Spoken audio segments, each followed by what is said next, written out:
And I think the real answer is Jeffrey Epstein was working on behalf of intel services, probably not American.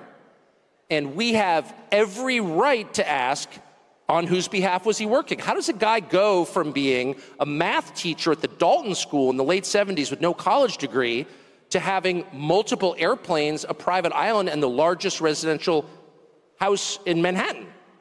Where did all the money come from? And no one has ever gotten to the bottom of that because no one has ever tried.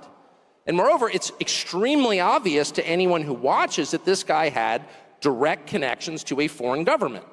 Now, no one's allowed to say that that foreign government is Israel because we have been somehow cowed into thinking that that's naughty.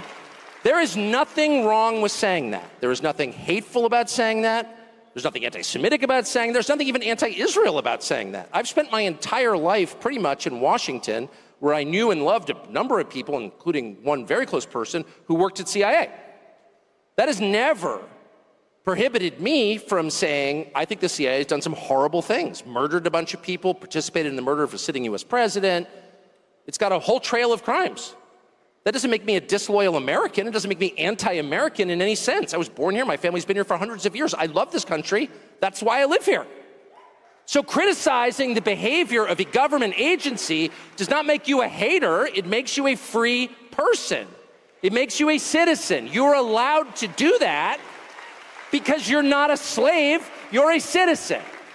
And you have a right to expect that your government will not act against your interests, and you have a right to demand that foreign governments not be allowed to act against your interest.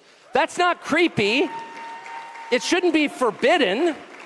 And yet all of us have trained ourselves to believe that you can't say that somehow, that that's like too naughty and forbidden. And the effect of making that off limits has been to create a lot of resentment, and I'll say it, hate online.